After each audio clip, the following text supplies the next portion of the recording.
All right, welcome. Welcome to another fun-filled edition of Black Edition of Black Opinions Matter, motherfucker. My name is Amin Hassan, joined as always by Black Trey, J Skills, Big Jerv. Shout out to everybody who donated to Jade's um, GoFundMe. We're at, I believe, we just crossed the 75% threshold.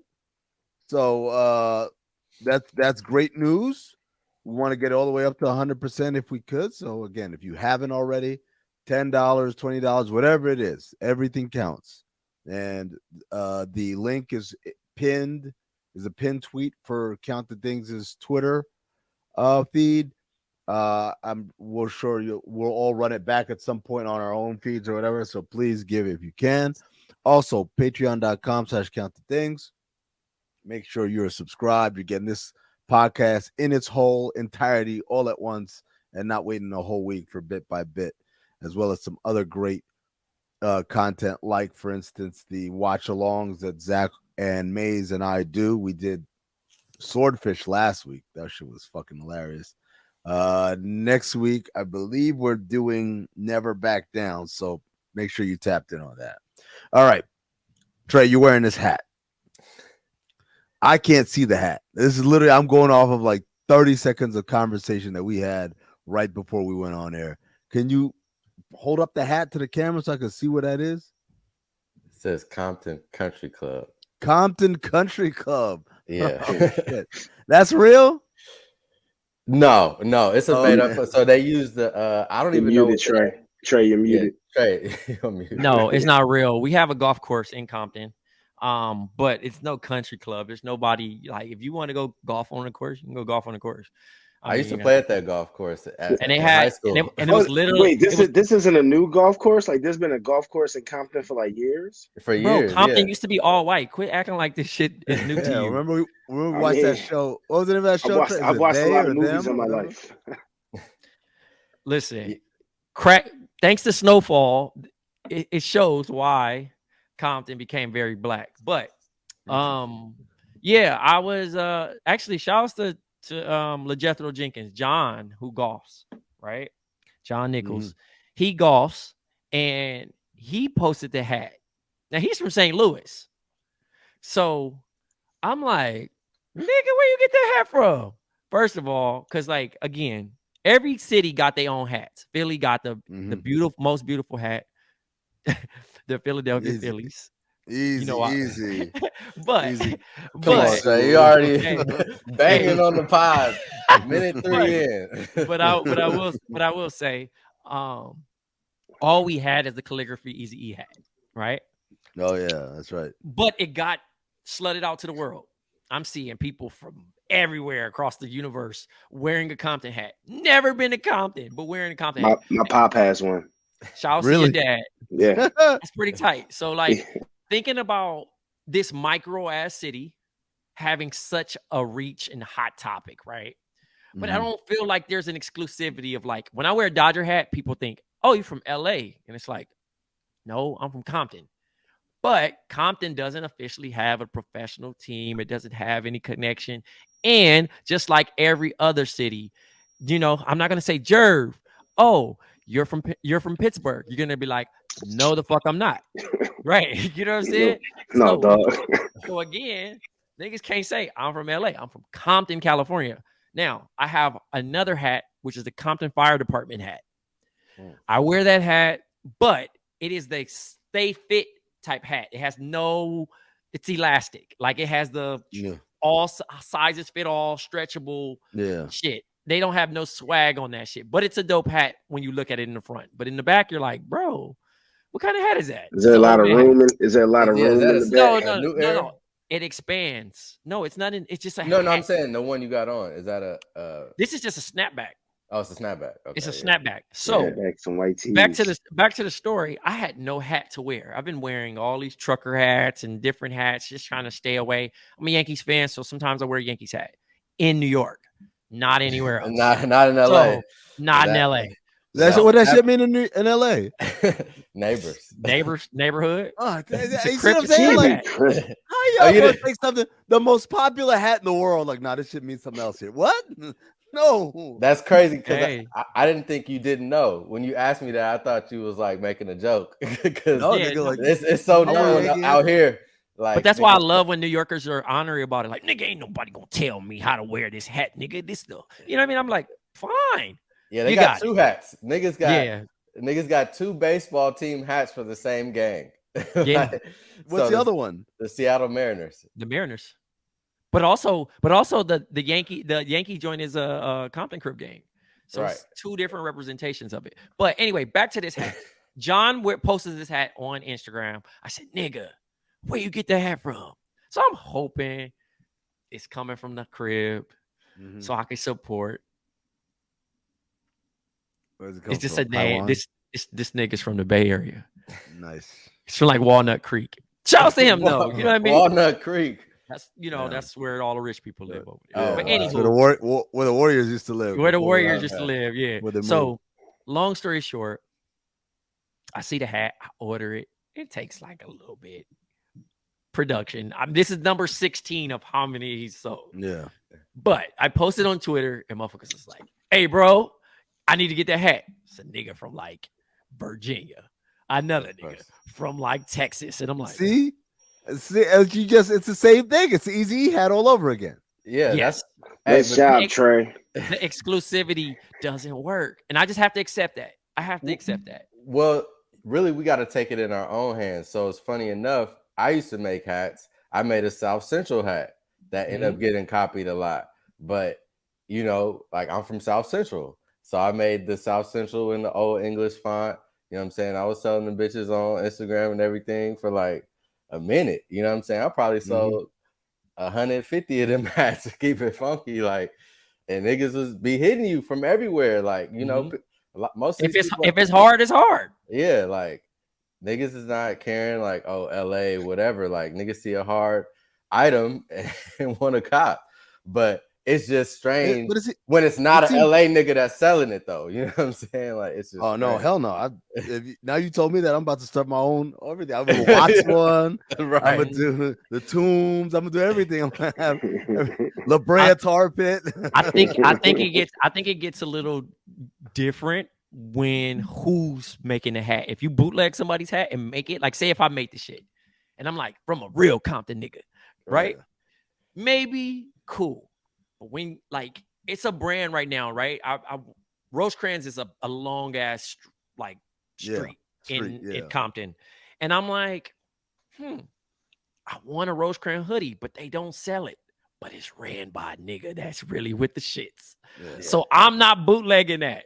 Right. I just ask, hey, when are you bringing them back? Because the nigga that actually gonna decide to bootleg those, gonna have some consequences. Oh man! Right. So I should put a pause on my Hawthorne t-shirt line. Yeah, definitely. Tyler the Creator might run up on you, bro. But that's why the Crenshaw shit is so thorough too, like nip shit and all that. Because like you know, you gotta be really, you gotta know where the shit's coming from, because you just can't make shit just to be making shit. That's another thing. If you try to set up shop and sell some shit, nigga don't be looking like, hey, bro, who are you? Yeah, where you from? Yeah, you capitalizing off this? Because that's the reason why Nipsey had a deal with Pony, right? It was supposed to be this, like, his first signature shoe. It was like blue suede with the yellow Pony sign. And then they tried to make some like Paisley version. And nigga said, hold up. You can't get paid for all Crips. Right. Yeah.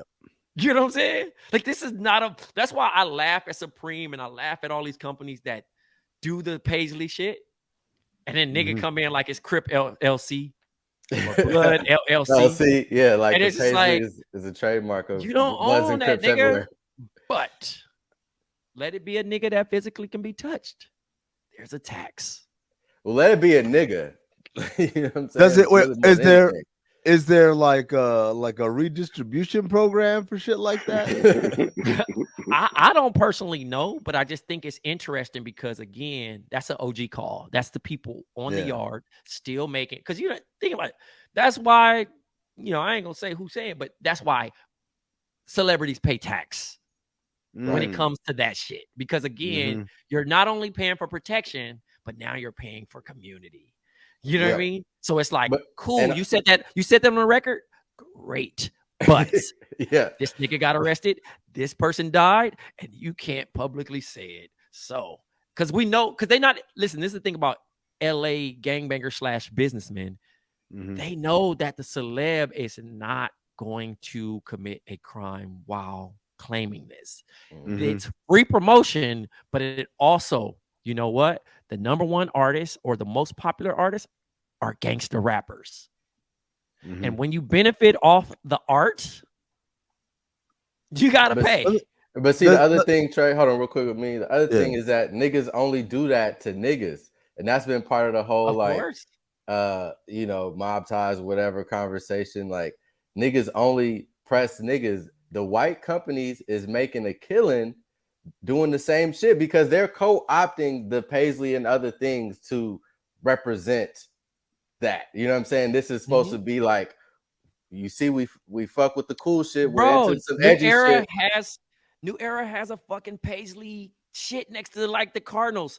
It has a Paisley shit against the Phillies. And I'm like, who wearing that? Right. Because as soon as you put that shit on, that's a that shit on. Yeah. You know what I'm saying? Like, you're playing with death, bro. So let me ask y'all a question. Is there, like, in your mind, other than quote unquote cool points, is there an actual benefit for an out-of-town celebrity to become affiliated in that way? No. Right? Like, it's like this is just, I hate to put it in this term, Jerv, but it's like joining a fraternity late. Right. Because again, Jerv, it's not a diss to you, but I'm saying to a point of like, nigga, if you 25 and you've made it out of whatever situation you is, because there is an age limit. Old gangbangers, like the new niggas, they'd be like, oh, he just started banging 3 years ago. How old is he? 33. It's like a Mormon coming back from his mission. And you're finally hooping, like, nigga, where you been? Yeah. You don't wait to the last minute to start gangbanging. Like, this is niggas started gangbanging because they had broken homes and they were looking for family in the streets. For you to make it, to leave your beautiful area, to make it out of your and move to California, to join a gang, you lost. By the way, to already be famous and rich, or at least well off, it is. It's strange. It's crazy. We got two of the most famous examples. I mean, I don't know if niggas want to name names, but like, obviously Chris Brown and Lil Wayne are the two biggest examples of this. Late bloomers. Yeah, like, or in this term, late bangers. Yeah. And like, wait, Chris Brown? Yeah, what you mean? He's from Compton now. He's from where? He's from Compton now. We having a rag out. My bad, Bompton. Yeah, yeah, he from Compton, no disrespect. Bro. My bad. No disrespect. Yeah, I don't want no problems with Chris Brown. That's how I say, Fruittown Chris Brown. Right. Oh, man. Yeah. Hey, sometimes niggas just want to be down. I mean, Soulja Boy blood too now. I don't understand it. At least he don't understand it. He shot the nigga and did all the shit and then pulled the mask off and you know what I mean. But again, Jerv, but Jerv, this is a crank that nigga. He did. He cranked. I mean, you no, but you made it, and then now you're doing that to gravitate to. I don't understand the fascination of our life. But part of it is though, Trey. Like, and I noticed with niggas who do bang, who rap, like. First, who, you know what I'm saying, who came in banging, they have a built-in audience. So that is the one benefit I'll say. I mean, like, nigga, you get an automatic 150,000 fans. You know what I'm saying? Because now you got this logo on your back. And it's a blood or a crip. And all them niggas gonna fuck with you automatically. You know what I'm saying? For the most part, like if you know, seem to be, you know, what they about. So that is one benefit from doing it. I'm not advocating for it. I'm just saying I see that side of it from a nigga and a business perspective. Shout out to all the civilians out there, yo. Y'all think this is wild today. Yo, I'm a civilian. I'm not, I don't bang. Niggas went from talking about a trucker hat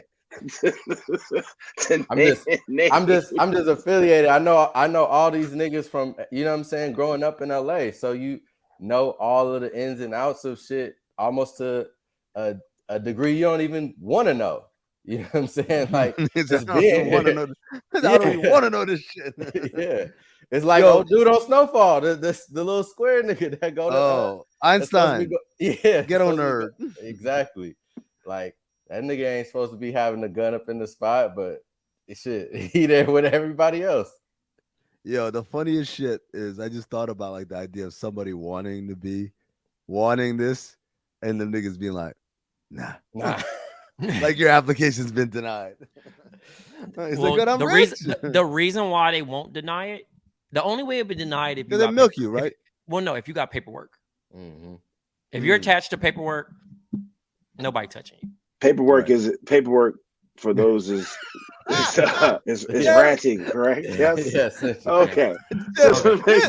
Low key, I'm gonna say this. I think Jerv's favorite topic is snitching versus not snitching. He loves this it. nigga loves that shit. This nigga loves this topic. I don't know why. But the benefit of it is getting a tax. Mm-hmm. Understanding the tax fee, and you make the tax. Mm-hmm. But as you know, when you're performing here, or if you acquire beefs, which most rappers do, you inherit. You inherit that protection. All of a sudden, you get that. Hey, you're in my town now. Yeah. But how it is a little insurance. Yeah, but then also work in the reverse. Like, I don't have a problem with you people, but because of the people I now hang out with, now I have a problem with you people. Yeah, you're putting yourself in harm's way unnecessarily. Either or. That's the long and short of it. Like the that's niggas the like, side. I saved you from them niggas. And like, yeah, but they weren't gonna shoot me if it wasn't for you though. Yeah, if I was just a regular commoner, like they wouldn't even look at me. But now that I've involved myself in half a century's worth of melees, I'm now. Some people can't help themselves. They gravitate to that shit. It's just a fascination. It's just like a nigga from LA coming to New York and be like, "Yo, let's go to the projects," and you be like, let me tell you the funniest story like that. So, my cousins, Ebe and Mo and Proof and all those guys. So, before they came to America, they lived in France, right? Okay. So niggas came to America and moved to Queens or whatever, and so their homies that they grew up with from France came to visit. And so this one nigga who's got I could probably do 7 podcasts about this nigga. His name is Ziad. Like just funny ass shit that this nigga did. But at some point he was like, I'm gonna move to America too. And this nigga chose to live in Queensbridge. Ladies and gentlemen, the worst projects in the world, hands down, right? Queensbridge is the worst projects in the world for one simple reason. It's fucking huge. It's damn near its own little city. So it's easy to get lost in there among those buildings. And at the same time, everybody who lives there knows who's from here and who's not from here. Yeah. So if you're entering, and they know if you got your day pass or not. So if you're entering as an outsider, this shit, they just you will be targeted. Sound the alarms. Yeah, pretty much, man. Throw the doves up, whatever, like a lot. So, but now here's the funny shit. I thought, oh shit, they're gonna kill this nigga. No, what they did was pretend to befriend this nigga and then rob him, and then be like, damn, nigga, you got robbed. Oh man, that's oh man, we'll keep our eye out, and then the nigga will get new shit, and then they just rob him again. Oh no, they keep it's like a fucking cycle, man. Jacking this nigga. Yeah, but they never let on that it was them that was doing it, man. Right. The niggas just taking a number, oh, it's my turn this week. Nigga got a new TV. I saw him move it in. I helped him move it in or whatever. This shit's funny, man. My god. Nah, man, yo, just be you. That's the moral of the story, kids. Right. Just be you, man. And the you that you are is cool enough to get to whatever level you are. The more you kind of aspire to do shit that's not really you, just the more of a trouble you get to. It's kind of like lying, right? If you tell the truth, you'll always remember what the truth is because you know what the truth is. If you start telling lies, you gotta keep track of your lies. Then you forget what's the lie, what's the truth. You tell the wrong lie to the wrong person. Now you're in trouble. So like, just keep it simple. Be yourself. Amen. Yeah. Easier said than done. I mean, easier said than done for most. Easier said than done. But I want to do Snowfall here. I want to do Snowfall in front of BMF today. Because Snowfall, man, low key, the number of funny ass lines this show brings us, like everybody remembers, because you don't like the way another nigga talk, right? Everybody remembers. Teach a man how to squabble, right? 2 classic lines. I submit to you, this last episode gave us like 1, 2, at least 4 lines. At least 4 classic lines. I was crying. I was like, man, I'm so sad that this is the last season because these niggas are really finding their way. They're ramping. I don't even want to do a recap. Y'all can do a recap of this. I just want to recap these lines. Number 1, when Franklin goes to the cookhouse and starts telling them they need to do this way, that way, and the one nigga, what's my man's name? Shit, Todd? Todd? Yeah, there you go. So Todd comes in talking that shit like, ain't no nigga gonna come here and tell me how to cook my shit. Like Franklin grabs his face, puts him on the burner, his face on the burner, and says, "You said you want to cook, nigga? So then cook then, nigga." Yo, his character is nuts to me, man. Hey, he's crazy. I didn't think he was gonna take it there. Dog, and I'm not even including the shit with his mother-in-law where he fucking flipped out on her. That whole scene was funny. Hey, he wigged on her. Hey, but what's name was right, bro. He a whore. He money, bro. He's so stressed and pressed for bread right now that he's. Oh, you talking about Franklin Kane? You talking about Kane and Franklin?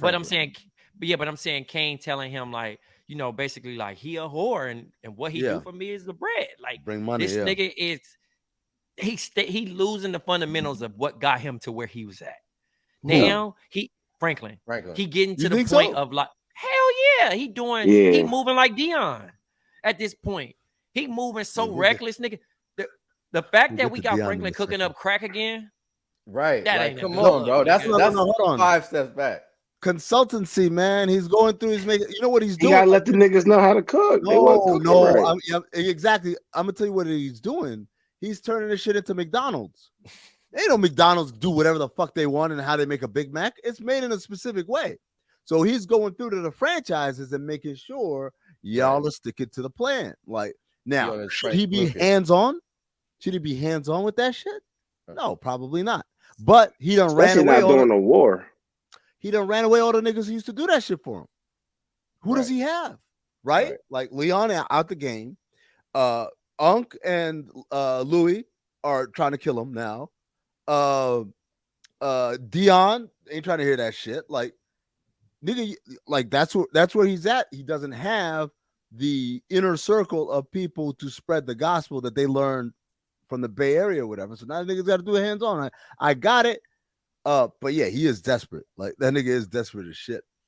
Like he's so desperate, it's so bad, dog. Like, again, you know, I've been fucking with Quincy every time the show goes. Hold on. We're getting there. Don't.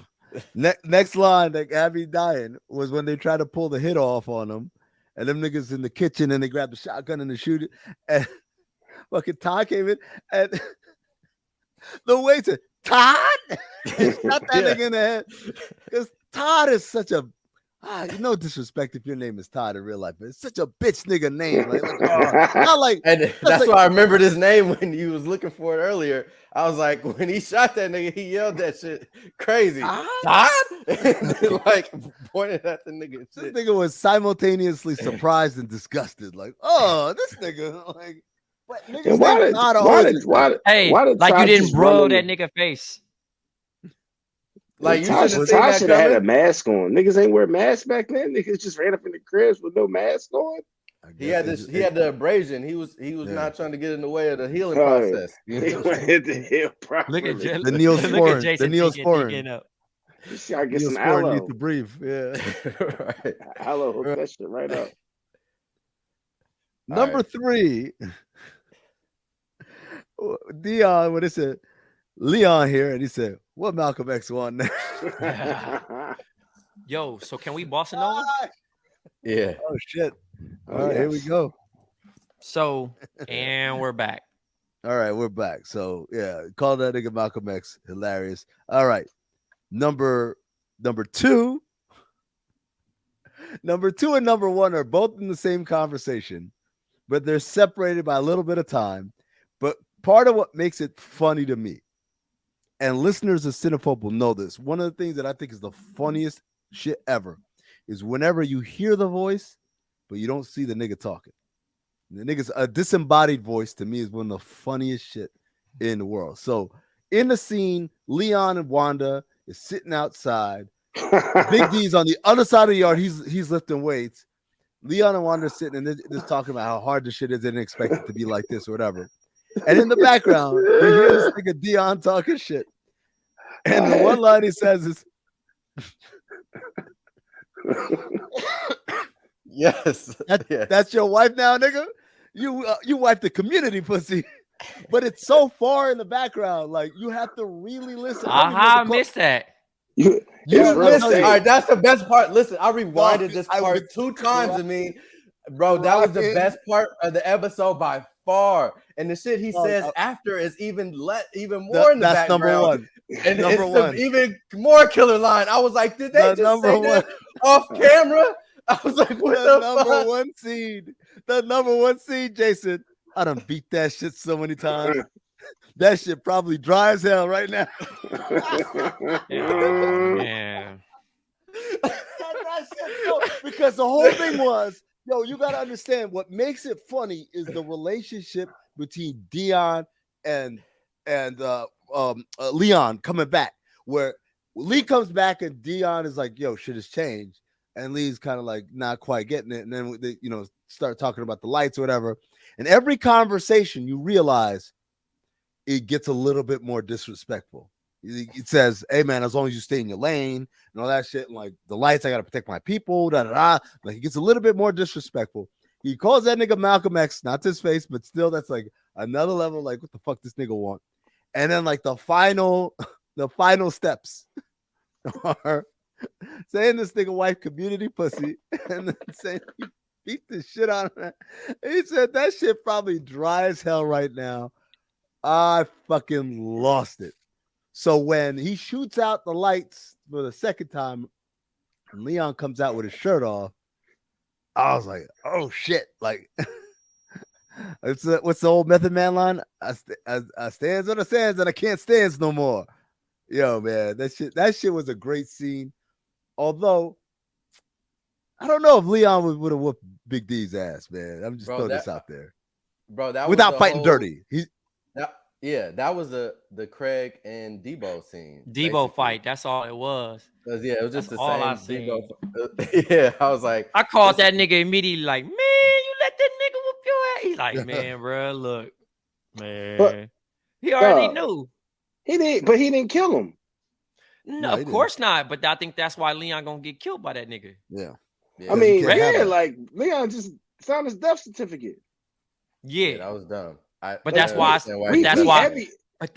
said Leon gonna die, nigga. He gonna die.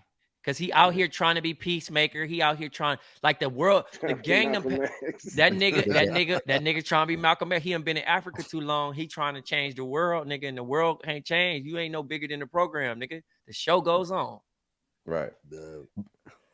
But it's obviously they setting it up too because he the nigga that's trying to do all the good. He trying to put the nigga in school, blah blah blah, and all of this and that. Einstein gonna go to school. No, you know what? Einstein gonna die.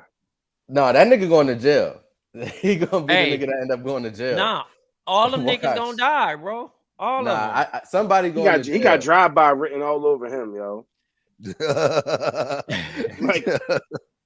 And that's another thing. We barely scratching the surface of drive-by era. Right. Because when we get to them. So look, when I had y'all, when I texted, I said, Trey, I have a million like fucking Compton questions. All right. ain't no niggas like it was that crazy. Yeah. Jerv, Like broad come on, day, man. like no. Like I knew the drive-by part, but Right. niggas was getting out of the car and going up in the house, like and all that shit Yeah. too. Yeah. Oh, Bro, nah, I thought that niggas just shot up cribs and kept it moving. no. Nigga, first of all, 85 to about 96.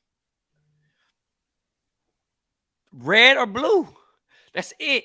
Red or blue. Red pants, red shirt, blue pants, blue shirt, blue hat, red shoes.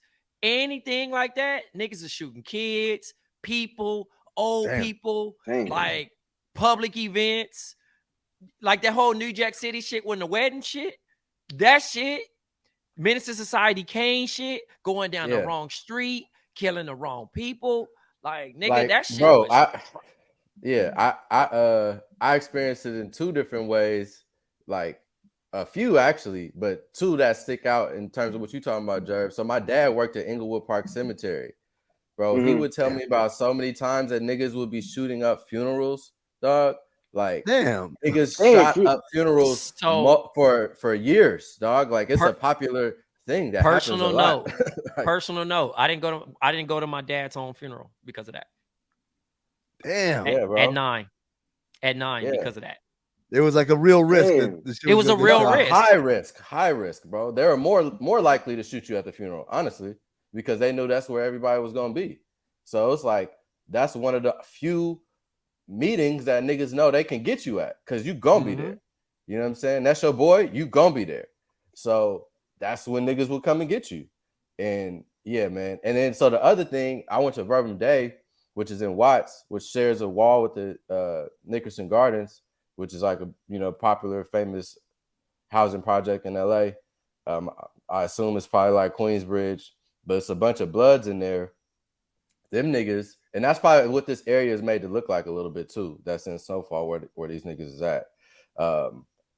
Niggas was getting in shootouts with the police in the morning at like 6 or 7 a.m. in the morning, bro, to where they had to cancel. The only time I ever had school canceled was twice because of the bounty hunters was getting into shootouts with the police. God damn, man. It wasn't no snow days. Snow days, my nigga. But so that's what, you know what I'm saying, how live, and that was in like 2003. It was more live, like, again, when Trey was 9 and when I was 6 and all that shit, like yeah. My bad. And I had to walk through that shit. That was the thirstiest shit. I had to live through that, like walking through it and doing all the extra shit that I ain't really want to fuck with. You know what I'm saying? And you gotta keep in mind too, Jerv, this is coming off of like the riots in that era where it was like violence was like the answer. Like, niggas had burned down the city, niggas was with all the shit. Like, LA was a wild, lawless place. Damn, that nigga's wild. and hey, Jerv, and now they can't wear Yankee caps or Phillies caps. Nigga can't just like Aaron Judge and shit, man. Nigga, Detroit Tigers their favorite team, but for some reason you can't fucking rock the hat. No, sir. Oh damn, man! What can y'all niggas wear? That's why. Is that why the gay people wear rainbow shit? Like, it's safe. Niggas can wear white t-shirts. I mean, at this point, you can wear whatever you want, but back then, that color shit was like really starter jackets. Niggas is getting killed over those. Cowboys ones, right? Cowboys. That was a national thing, though. No. Wait. You mean my Cowboys niggas was getting killed over starter jackets because niggas wanted the starter jacket. Y'all niggas was getting killed over starter jackets because they had the wrong starter jacket on. Well, it was both. Bulls and Cowboys, right? Yeah. Yes. But niggas wanted your shit, and you had the wrong shit on. So sometimes it was like a double whammy. Ain't that what the Bulls that killed Ricky? Didn't they have the Bulls shit on? Yes. Yeah. Damn, I didn't even know that.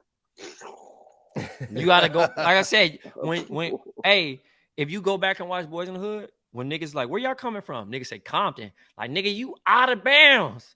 What are you doing over there? And you on Crenshaw? Like, what? Yeah, go back and watch that. Go back and watch that movie with this type of mindset now. You're gonna be bugged the fuck out. Like, damn, there's a lot of shit going on. Yo, the last thing I'm gonna say about this, I saw someone reposted this. It was a tweet from John Singleton when he was still alive about, I guess, right before they were about to do Snowfall, and he was like really happy, and he said a picture of Franklin and it was Jerome and Louis, right? It cast Jerome and Louis, and it wasn't my man Amin Joseph as Jerome. It wasn't old girl as Louis. It was D. Ray Davis and Lauren London. And I said, man, we all dodged a collective bullet on that one, man, because that would have been trash. Trash. The same way Denzel shouldn't have been Wesley Snipes and White Man Can't Jump. It is what it is. Denzel was supposed to be play that Wesley. role? He's supposed to be Wesley in that. Yeah. Mhm. Oh, I don't know about that. I think Denzel would have killed it, man. Nah, Denzel ain't cut to wear that city. Well, hold on, t-shirt. First of all, let's not disrespect my nigga Denzel. Like Denzel ain't about to just be out here killing shit. It was made for Wesley, but Denzel would have killed that shit off. I think he would have killed that shit for one line and one line only. And He Got Game, where he playing one-on-one against Ray Allen, which, by the way, was an actual one-on-one game. It was not it was not staged, or they actually let him play one-on-one. So everything you saw there was an actual bucket. When he gets around him and lays it up and runs around and then does another lap, he said, I think I'm gonna do another lap. Like, this nigga hoops and he knows how to talk shit. I think he could have done Sidney Dean for sure. He from around the way. Nah, I respected Denzel, man. Denzel could kill anything, but Wesley made that role, man. No, he did. He killed it. I can't see nobody else in that. Killed it. Yeah. He killed it. Ain't not too many people. But that's the same way as Kobe being fucking Ray Allen character and He Got Game. No. I mean, he probably would have overacted that shit. He would have overacted that shit. I'm cool. Or he could have did justice. Regular. I mean, Ray Allen wasn't great. Ray Allen wasn't great. I loved Ray Allen in that role. Honestly, I know niggas hate on his acting or whatever, but I think he was perfect. He didn't have to do anything. He didn't have to say it was perfect. He played ball. Exactly. I thought it was like one of Spike's best moments. Honestly, that might be my second favorite Spike Lee movie, behind Do the Right Thing. Do the Right. Actually, no. Sorry. After Malcolm X. I'm about to say, I thought we was a woke pod. My brother think. Think. That's my favorite movie of all time, honestly, Malcolm X. That shit is talking about classic lines. That shit is long as hell, though. God damn. Man. It is, but my nigga needed it. Yeah, that nigga needed an editor, man. Nah, every scene in that movie is important because if you think about it, the thing about Malcolm X and why it should be a 3-hour movie is that's most people's recollection of Malcolm X. Yeah, that's true. Like, that's true. You know what I'm saying? Most people ain't watching them black and white videos and going back and looking at shit. They know. Yeah, they know you've been hoodwinked, bamboo. They know that. They get your hands out my pocket, nigga. Yeah, they think of that as Malcolm X. So Denzel is the GOAT for that. Ain't on us. What's the Trey always got this one you be using. What's the Get clip, your hands Trey? out my pocket, nigga. Nah, not that one. The other one where that brother's starving. Yeah. Lines, bro. That and then you got the slamming the fucking table meme and shit. Yeah, you're right, man. I got classic movie, man. All right, So I want. By the way, this picture you just sent in it's a caricature, man. He look like Amin Joseph, bro. Yeah, man. He do, man. But like with the whole like everything top to bottom, it's like red. That's and the 40 ounce in hand, right? Like and the Jerry curl. It's just a great fucking. And the shirt tucked in. It's perfect. It's a perfect picture. Like that shit's everything I've seen in the movies. Yeah. Look at the funeral. Hold on, I'm gonna show y'all. Oh, why I couldn't go. Yeah. Oh, look at this. Damn. Mm-hmm. Oh yeah, you might want to sit that one out, bro. I'm just, I mean that respectfully. Like, but that's what I'm saying. I was dying, bro. I'm gonna just say this, Trey. Everybody posing for the picture. Someone taking the picture. Who was looking out for the fucking drive-by, man? Somebody should have been in here. Yeah, somebody gonna be like, "Hey, watch." I'm good. Y'all take this picture. I'll be back. But I do want to transition. Yeah, no, I was just gonna ask what y'all think about the story. Like, what's going on with Teddy and the niggas just not even care about Teddy and Gustavo.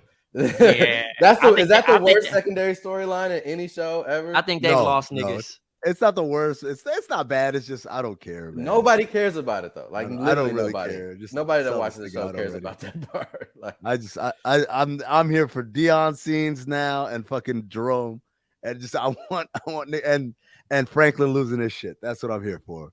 I do want to transition real quick because we were talking about what can you wear in LA, at least back then or whatever. And Trey said white t-shirts, and white t-shirts have had such a tumultuous relationship with the black community, I feel, man.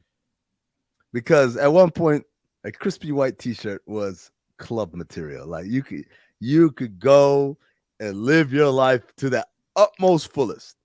Like the fanciest event you're going to, you could wear a white t-shirt. And then we turned on the white t-shirt. And now it's in this in-between place, and I don't know where we're at with white t-shirts.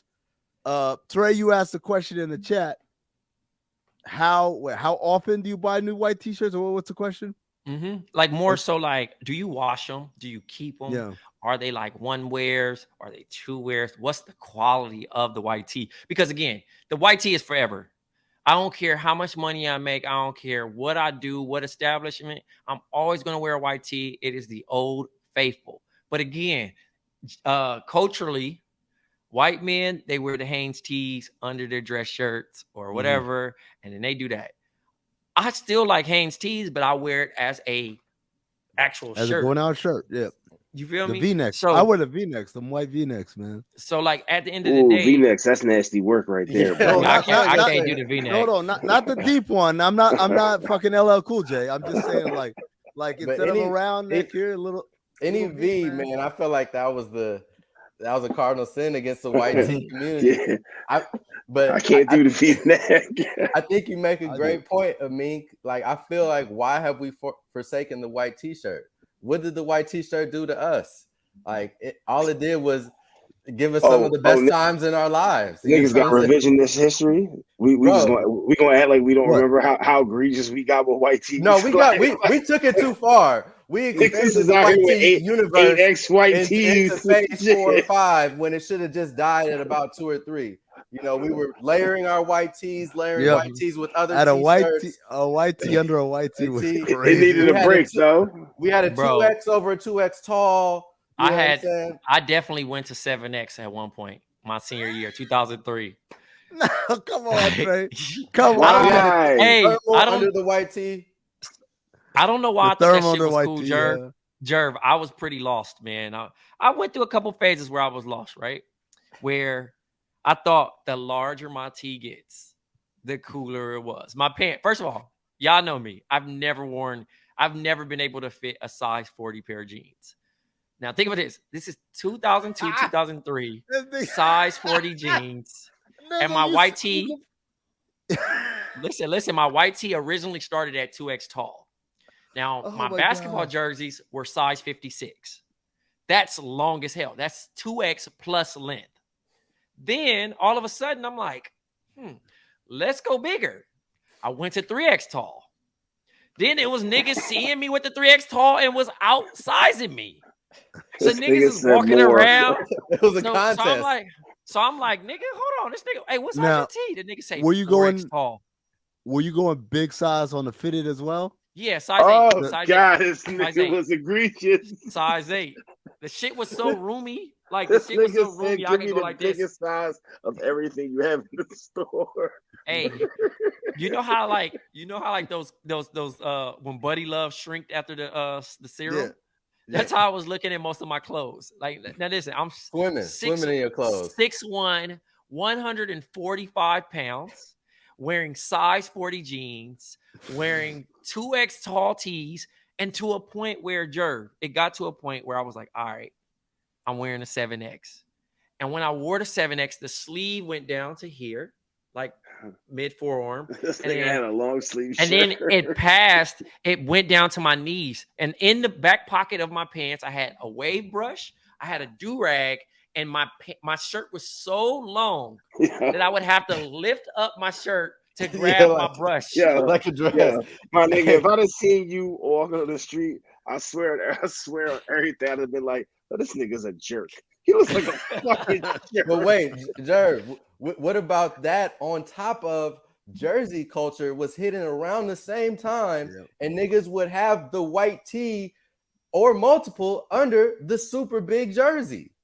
I mean, yeah, the white tee under the jersey. See, I mean, the white tee serves it. It serves its purpose. It's supposed to go under the. I thought niggas that wore. I'm the first nigga to wear a jersey over a jersey, though, nigga.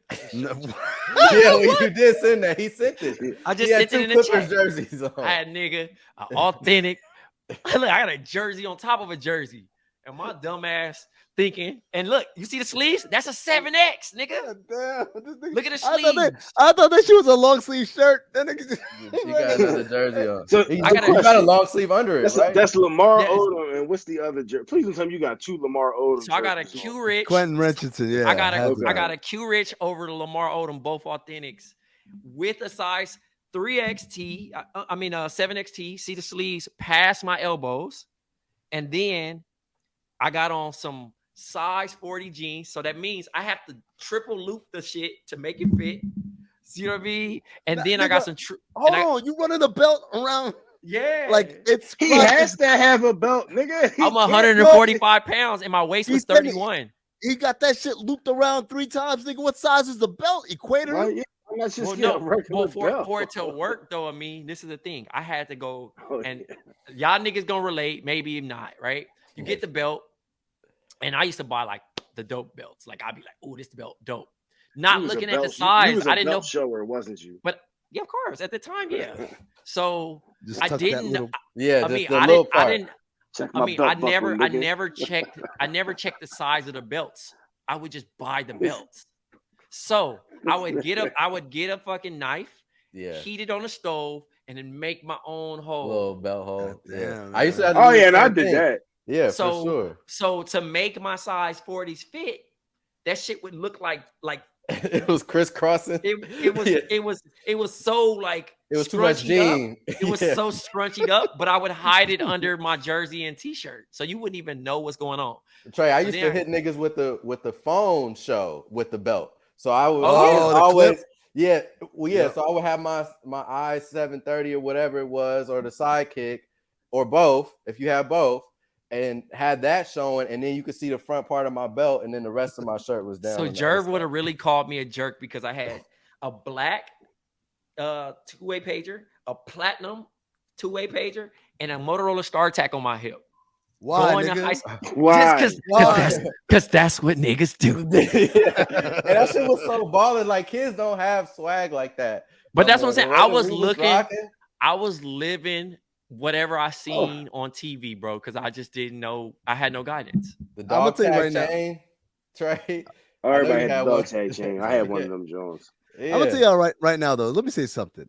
Even though like I believe the iPhone to be the pinnacle of phones and shit, I do miss a time period where there was diversity of phones. Niggas had different shit, man. Because I remember the Sidekick came out, and then I said, I'm not doing that shit. I had this phone that was like an LG phone that was like on a flip phone, but then I had a separate device. Which was called Pilot? No, it wasn't a Pilot.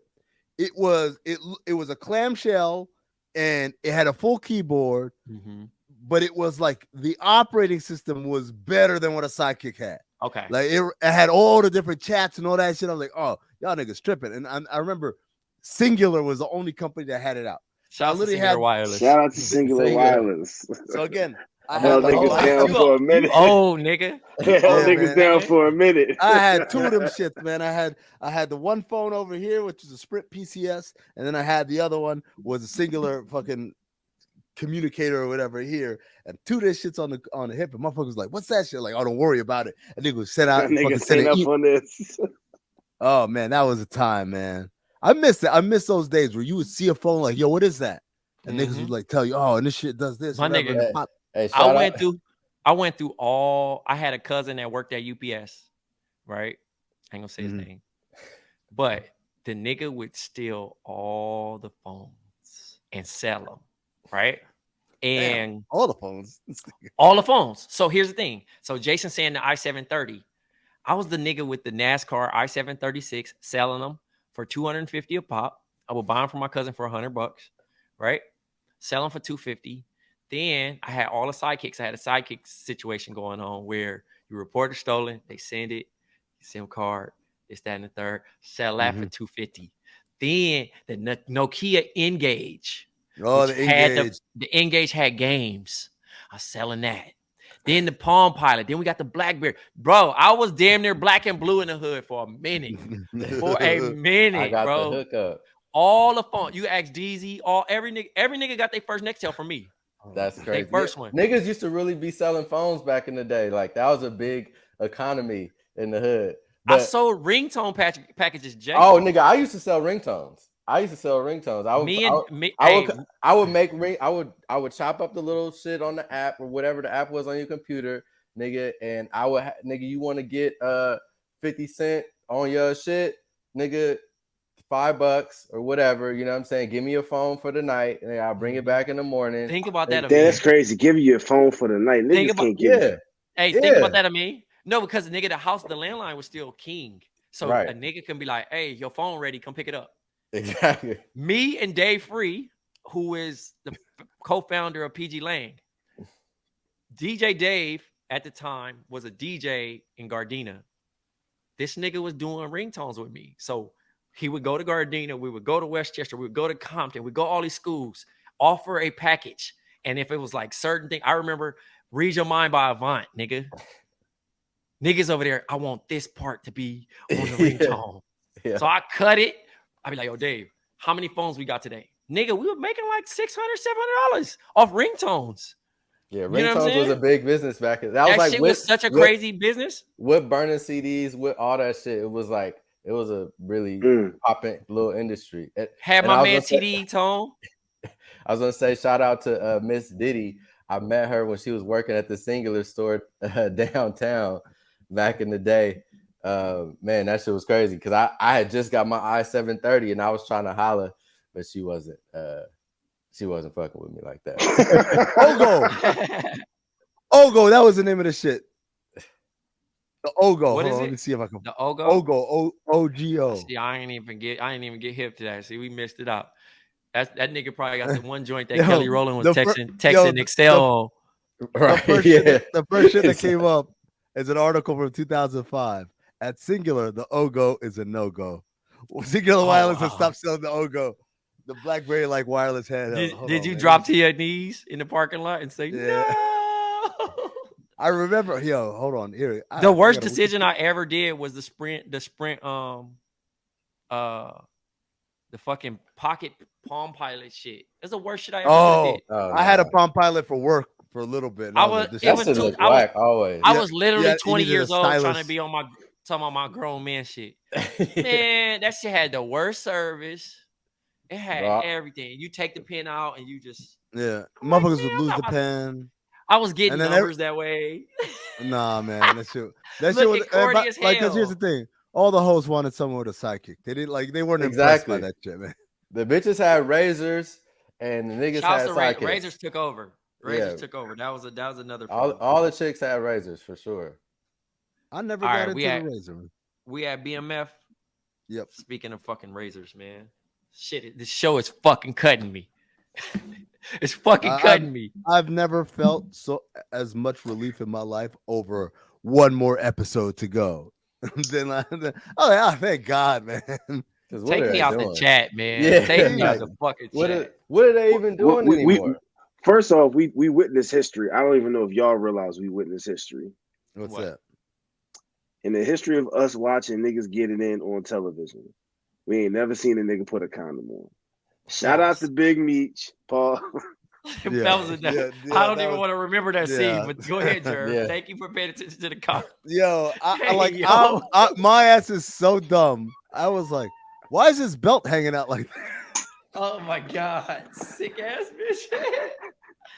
She said, I'm gonna call you Big Meech. Hey, yo. Let's switch the fucking subject, man. Wow. Ty Washington, my nigga. Oh, man. Ty Washington wearing this fake ass chain for his kid. He finally go out. He leaving the spot like Tupac and I Ain't Mad at You video. And they lay Ty Washington ass down. And fucking Meeks returns And back it- to the house. And he comes back holding the shit like it's a motherfucking beheaded monster's head. Like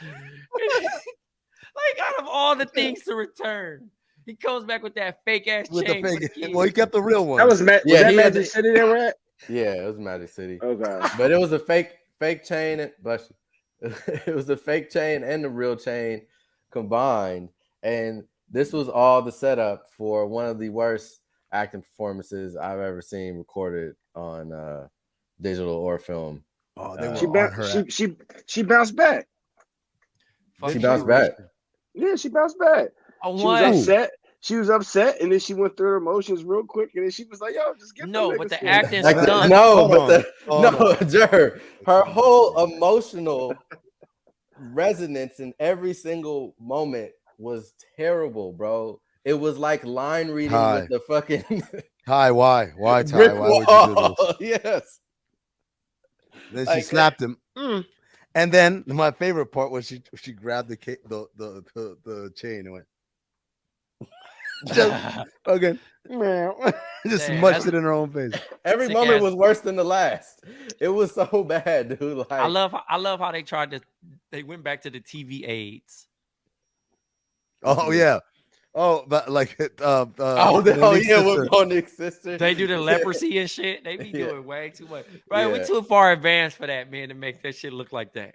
Yeah. They just giving her. I seen it. I was like, she got AIDS. This She got shit AIDS. remind me. I like this. Should remind me of Philadelphia or Yeah. any '90s movie that they just gave niggas the leprosy. The spots, patch. Yeah. The funniest, skin peeling. the funniest shit about the Young Miami shit by far was somebody fucking tweeted, Carisha had me screaming on BMF last night. She's mad funny. And Young Miami was like, it wasn't funny. Oh my God. man. Yeah, no, come on, man. Diddy Spring, I'm not one to tell somebody what to do with their pockets, but put your girl in a little acting class, man. Make sure next time she shows up on screen, she's got a few more chops. At least get her up to Lala level. I mean, just a base level. Acting. What, sex scenes? No, I'm just saying, like, just at least some sort of, emotional range. They also did give her a lot to do, though. I will say that. For somebody who doesn't act, you gave her a crying scene as like her first real scene. Like, Yeah, I they stretched it for sure. yeah, they shouldn't have did that to her. They kind of did her dirty. Low key. Like, all things considered. Hey, You know what I'm saying? They Tiff should've always just had fucking with Puff. hey, you know who I really hate now that my hate has transitioned over to? Brian. I'm ready for Brian. Oh yeah. Oh, Oh he's the man. His son a little bitch ass nigga. Yeah, Oh, his my son, God. his His pops son is a number bitch. one. His pops is a bitch, so his son is a bitch. It makes sense. It runs in the family. Brian got Bitch me. ass family. Brian got me hot, dog. Brian got me fucked up all the way. The son, man. Like, but Marcus, I'm like, shut up, nigga. About Like, this. You so scared of this nigga Marcus. Your school bully ain't running up in your house, little nigga. That's Hey, how shook he got. the nigga believe that. He giving that nigga Marcus way too much Too much. credit, bro. He's so much that nigga Marcus so much of that It's the nigga's same head. That nigga living rent free. He knocked the fuck out, right? That Marcus ain't doing shit. He got knocked the fuck out. Oh man. But also, why are we acting like this nigga went through some trauma? They stuffed your ass in a closet, man. Right. Like, relax. Like, fucking B Mickey over here. Fucking, I fucked up, I'm man. sick. Well, I mean, I'm ready he for was him. already I'm ready for him to traumatized. go. I'm ready for him Yo. to go. A nigga has never looked more country in his life than when they go to see Monique and she's like, what's the deal with this toothpick nigga here? And that nigga was there with them fucking shades on. And he just had this fucking weird ass look on his head. Like, you country ass nigga, man. Yo, And he asked what? Like it's a stripper success school or some shit. The Yo, other I Like, nigga- thought- yeah, nigga. I So thought I thought the baby mama was gonna OD off the crack. Me But too. This nigga Right. Lamar had doubled down. He snapped and killed her, bro. Oh, that Like, was crazy. Lamar- I didn't believe it at first. I was like, is this bitch really dead? Because Like, she's a good like she's character on gonna- the show. And I'm Well, like, I mean, they just killed her. We didn't necessarily see the body get cremated, Jason. She could come back. And hey, Jerv, and even if it did, Kanan came back from worse mhm. My with nigga. a little bit of scar on his cheek. He could. You know. The nigga He's healed perfect. Yo, that was so wild, man. So Lamar just killing bitches. You know what I'm saying? Like, Was my nigga Charles in this episode? Yes, Yes. nigga. yes, what? in the Yes, pony shirt. what? In the pony shirt. Hey, Yes. hey, that nigga lost his Holy family, nigga. Cause you remember what's the name? You know what I mean? His mom was Mabel. about to cut. That cut didn't Mabel. already happen? No. No. Damn, this nigga high as shit. Mabel showed up Jerv. to the house and she started to look for a tissue in her because Oh, that's Pulled what out the the match. oh, guitar. how could Easy yo rest. we're about to get out of here before Snoop Minister Snoop. Oh, my pastor. They That told- nigga split the check. He said you could take that thing back and split it right down the middle, brother. Yeah, my nigga Snoop said, "Listen, I need them yams." She said, "I'm not doing it." He said, "No doubt, split that check right down the middle." right down, that nigga said right down the middle with his finger. Yo, man. The audacity of that nigga to come. He came to that man's house and Yeah. gave him the ice grill. Like, yeah, nigga, I'm about to take your wife out. Of Yeah. course, that was his plan all along, man. That nigga been scheming on them yellow bone cheeks for how And why long? he at just this go point? get the neighbor? Get the neighbor. No, She ready. He wants some of that light skin goodness, man. He was feeling their vibe. He was feeling Lucille's vibe for sure. You could tell. Plus, yeah, it's that, Jason. It's the idea that like I knew when he said I knew you had a wicked side to you. I was like, oh, here we go. Yeah. All right. He's making He his been move, peeping man. her in the church, like, you know what I'm saying? Like, okay, if I get a shot, the Nate situation looking kind of rocky. He talked shit to Charles a couple episodes ago. Charles should have hooked off on that nigga when he opened the door. I'm not gonna lie. No, he should have, because it was like, nigga, you was already talking to me about my marriage, and I pressed you about it. So now you up here trying to take my wife out, nigga.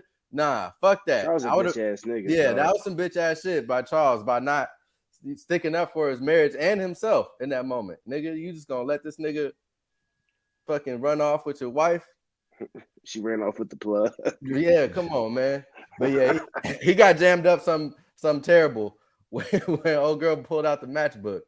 Like, Yeah, but she was ready to tell on herself though. She was ready to. Yeah, she couldn't was out hold there water on edge. But What the also, fuck you still borrowing pots and pans from them for, yo? well, more than that, why y'all keeping memorabilia from a fucking motel, man? Receipts and fucking you gonna file your taxes? What are you gonna do with this shit, man? I'm not saying I would do it, but I'm saying if I was to do that, first thing I'm doing is getting rid of everything instantly. Like this, nothing from that room leaves with me. It's coming that with has me. any evidence. No, that's what I'm saying. Nothing. I'm Like, burning ooh. everything up, changing my jacket, my drawers. Like, I do need some matches. Like what? It's Both kind of of y'all? my thing. I collect matches.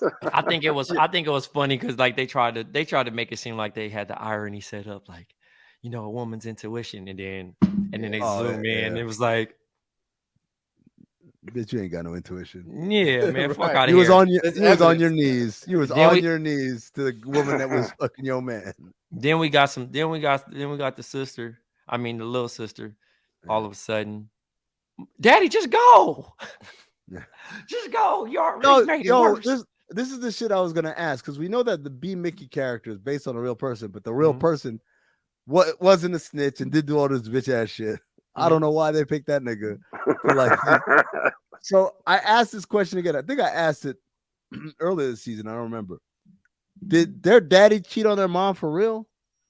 I don't know, but the Or sister, did they just? the sister's make a producer on the show. I know. Oh, wow. I I know. mean, They all are. So if you so had to is- put your money on it, would you say he probably did? Probably no, once.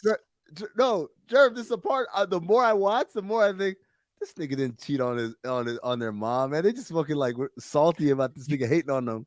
You know what's And what's he's crazy? dead. Actually, And he's dead. he's dead, but also no, I think I watched a Vlad interview or something with the mom, and the mom was just like talking about Charles and how his love for the he couldn't afford, basically love couldn't keep them together because she had to take the kids and do what's best for her money wise. And Yeah. like that nigga Here's- was making bad financial situations. Here's what's real. Charles was broke. Charles was bad with money, and Charles wanted to be a musician. Mm-hmm. That's the shit that's real. He was just a broke ass nigga. But like these niggas took it to another level. This nigga make bought his house with cash, and we call this nigga broke ass nigga. First Nigga always nigga, got a stash first on nigga in him. the hood to buy his house with cash, and be like, nah, whatever, nigga, you broke his shit. I mean, he Right. broke his Nigga, shit. He's supporting 3 kids. Shit. Nah, man, she working at Wendy's for I know pennies, that's while he trash. takes his whore to spending hard-earned That's money what's crazy. on a He motel had room money for the motel, dog, for the and the shit. strip club and the strip And club. strip Don't club, yeah. forget about that. No, he's rolling in it low. He hiding it from his wife. That's all it is. Had that motherfucking stash, right? That's why she. Yeah. That's why her That's why eyes she's was like, hot. nigga, please. Oh, the nerve. All right, Yeah, man. So yeah, go ahead. we'll wrap it up right here. All right, that's gonna do it for us this week on BOMM. Again, make sure patreon.com/countthedings. You are locked in, you are subscribed, you're getting all the extra content for sure. And then obviously the Jade Hoy GoFundMe. Thank you for all the support thus far. If you haven't supported yet, it's not too late. Again, whatever you can give, $5, $10, it means a lot to us, but obviously it means a lot to Jade's family. You can find that GoFundMe link pinned on the Count the Dings Twitter account. It's the pinned tweet. Also, we'll all take turns kind of retweeting or quote tweeting that. So be on the lookout on all our socials. For Trey, for Jason, for Jerv, I'm Amin telling you to stay black, motherfuckers.